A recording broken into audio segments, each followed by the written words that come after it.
That deer lives in the dump, or nearby the dump in the railroad tracks. Pretty healthy.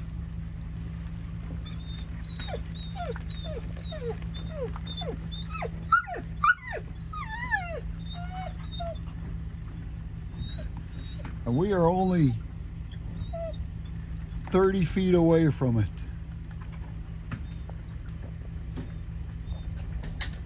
You want to go get him? Yeah. Yes, you do.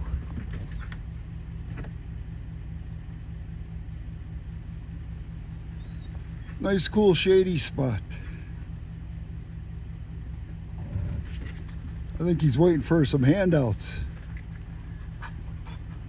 You ain't getting anything from me, buddy. Go work for your food like the rest of the deer. Bye-bye, Bambi.